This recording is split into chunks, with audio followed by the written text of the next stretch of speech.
made HD as well. Right, but because you said that's what the mask is. I think Goodbye. Since I've just been randomly talking about childhood shows, I feel like I have to bring up The Amazing World of Gumball. This show is something I hold very sacred to my heart. I think it's one of the only 10 out of 10 shows of all time, up there with the likes of Henry Danger and Sanjay and Craig, but most importantly, right now Kapow and Disney XD. I've been a day one Gumball fan since the show started in 2011. God. So with the wonderfully weird world of Gumball releasing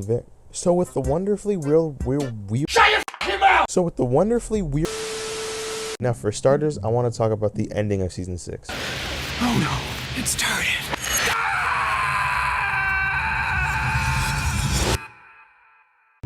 What the flip? When I watched this, I was like 10 years old, and the ending low-key freaked me out. I hadn't even seen a single Mortal Kombat fatality up to this point, and I hated horror movies. So when I turned on my TV to see the next episode of The Amazing World of Gumball, my happiness faded immediately. I hadn't felt this amount of hatred in my heart since Ruben's death in Minecraft Story Mode.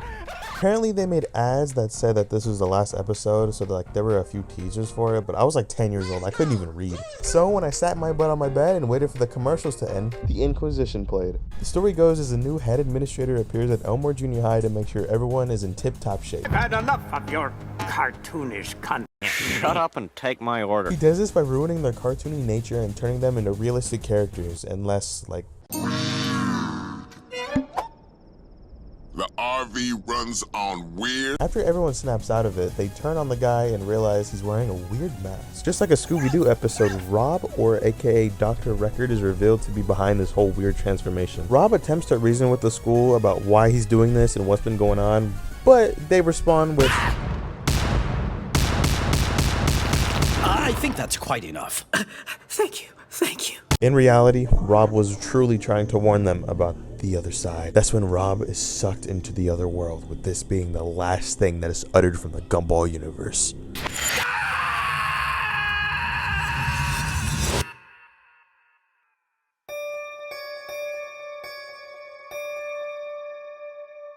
I think what made this even more eerie was the fact that I patiently waited for a new episode, so I waited weeks on weeks with no new Gumball episode announcement. It pissed me off. I understand the saying, all good things must come to an end, which I agree with, but only one great thing has Larry Needlemeyer in it, so explain that. Overall, the ending is decent. I mean, it creates suspense and gives me a feeling of dread and despair every time I rewatch it, so I'll give it a few points on the old moist meter. This meter is a proud partner of our comic book series, Godslap. I'm really glad that we're most likely going to get a resolution to this because I'm sick of these videos getting recommended to me. Like, I'm still grieving. Before we get into the new show, I wanted to talk about Nicholas Cantu. I'm finally making the first TikTok hype house for schizophrenic individuals. If you don't know about him, well, he was the actor for seasons 5 and 6 of the show, and he got into some small itty-bitty controversy. You see, he had a little dispute with a little Minecraft YouTuber. You probably know who Dream is, but he kind of disappeared as of late. For good reason, too. I mean, his music is almost bad as KSI's. Well, Dream and Cantu were in an Uber ride, and they got into a bit of a heated discussion. I know this basically has nothing to do with Gumball, but I just think it's funny how Cantu was obviously in the wrong here.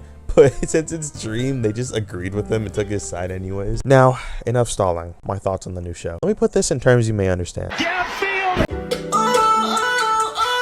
As of recording this, we only have like a few seconds of footage and the new intro for the show. And honestly, it doesn't look bad. I mean, Nicholas Cantu is no longer voicing Gumball. He's too busy beefing with Minecraft YouTubers with life-threatening allegations. But I'm carefully optimistic. I just hope they can recapture what made the show so special and not make it cringy. Please, every time a Hollywood production tries to be hip with the kids and hashtag relevant, it just looks sad. I mean, look at Diary of a Wimpy Kid: The Long Haul as an example. That movie was terrible, not just because of the Not My Logic thing, but because the movie was booty buns. That whole meme they try to push where he goes viral for having a diaper on his hands reminded me of like the Call of Mustard meme. The closest thing we have to that whole Greg Heffley thing was like I don't know, the friggin' Packet Yale guy, and he didn't even get like swarmed or anything. He just got a news interview. I just don't want the show to go in the long haul direction where it's just cringe. I want it to stay in the Gumball direction. But when the show does come out, even if it's just okay, I'm probably still gonna love it. I mean, you can't even blame me here. I haven't seen any Gumball media since I was in elementary school. I'll definitely make sure to do a review on it when it does come out, but don't expect like an in-depth review. I'll just probably talk about how I feel about it. Effortlessly funny, basically no matter what was going on, so I hope to continue it in the new show, and well, we'll see what happens. I believe in the team, so I already know it's going to be amazing, and if not...